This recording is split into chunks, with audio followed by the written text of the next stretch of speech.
अस्सलाम वालेकुम नाज़रीन। कराची में एक बहुत बड़ा इस वक्त जो है वो मामला सोशल मीडिया इलेक्ट्रॉनिक मीडिया पर जो है वो गर्दिश कर रहा है। वो ये है कि मासूम बच्चे जो है वो कराची में से दो बच्चे जो है वो अगवा किए गए हैं, जो कि गार्डन के इलाके से अगवा हुए हैं और ताहाल उनके हवाले से कोई पता ना चल सका।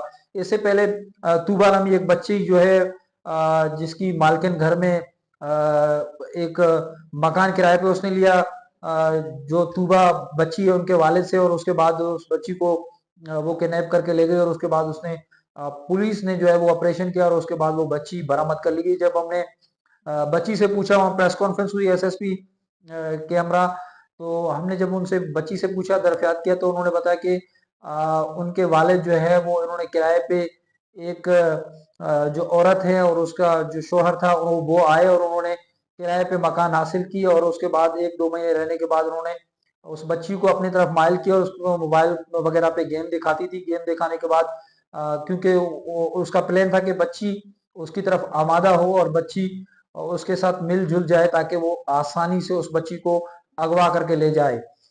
फिर यूं हुआ कि उसने मकान कुछ अरसे के बाद खाली किया। जो ही मकान खाली किया कि तो कुछ दिनों बाद फिर वापस आई और उसने कहा कि एक रात के लिए मुझे रिहाइश चाहिए, तो कल मैं अपना मकान ले लूंगी।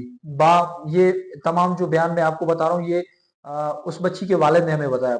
उसके बाद उन्होंने कहा कि वो एक रात हमारे पास रही और फिर सुबह हमने जब मैं काम पे निकलने लगा तो उसने बोला आज की रात मुझे फिर रहने दें, कल मैं जो है वो चली जाऊंगी। जब मालिक मकान जॉब पर चले गए तो पीछे से उन्होंने बच्ची को वही मोबाइल वगैरह दिखाया, क्योंकि बच्ची पहले उनके साथ रहना सहना सीख चुकी थी और बच्ची को मोबाइल पे गेम दिखाती थी, तो बच्ची को दोबारा गेम वगैरह दिखाई और फिर बच्ची को किडनैप करके पंजाब लेके जाना चाह रही थी। वहां पर उसने के कोई और पार्टी थी जिसको जो है उसने बच्ची फरोख्त करनी थी। तो बच्ची से जब हमने पूछा तो बच्ची बड़ी इंटेलिजेंट बच्ची थी और बच्ची ने हमें बताया कि इस आंटी ने मुझे यहाँ से उठाया और फिर हम एक पुल के नीचे गए, काला गेट लगा हुआ था वहां पर। जब हम गए तो वहाँ इसने मेरी अम्मी को कस्में झूठी झूठी खाई, झूठी झूठी बातें बताई कि हमारे पास नहीं है, कुरान की कस्में खाई, इवन के इस तक हद तक हुआ। आ जाते हैं दूसरे मसले पे। वो बच्ची जब बाजियाब हुई तो मेरी उन वालदेन से गुजारिश है कि आपके बच्चे अगर मोहल्ले में कोई आपके आंटी कोई मासी घर पे आती है तो उसको घर तक एक्सेस ना दें और बच्चों के साथ उसको इस तरह से फ्री ना रखें कि बच्चे जो है वो उसके साथ फिर जाने के लिए तैयार हो जाएं या बच्चे उस तरफ जाने लगें।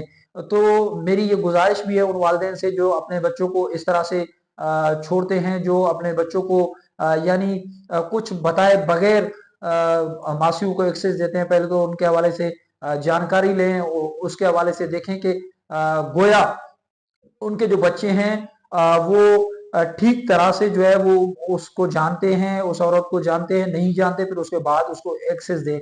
खुदारा तो अपने बच्चों को बचाएं। इस वक्त दो बच्चे जो है वो लापता हैं, आज तक उन बच्चों का पता ना चल सका कि वो बच्चे कहाँ हैं। पुलिस उनको ढूंढ रही है, गवर्नर हाउस में उनके वालिदैन परेशानी से घूम रहे हैं।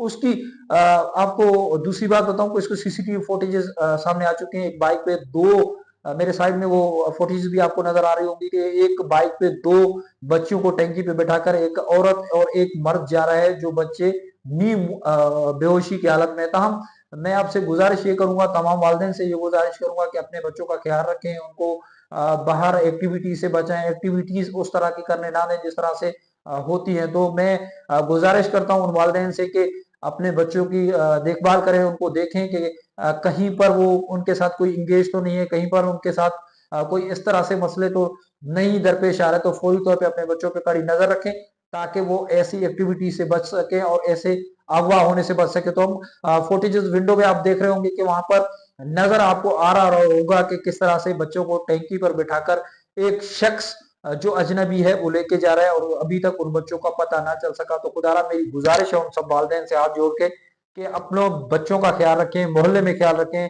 उनको दूर एक्सेस ना दें, स्कूल छोड़ के आए खुद लेकर आए। तो ये कोशिश करें ताकि आपके हमारे वो मासूम बच्चे, वो पाकिस्तान के मेहमान, वो हमारे मुस्तकबिल अगवा होने से बच सकें। इसी के साथ अपने मेजबान इम्तियाज अखरानी को दीजिए इजाजत। मिलेंगे नए प्रोग्राम के साथ, जब तक अल्लाह निगहबान।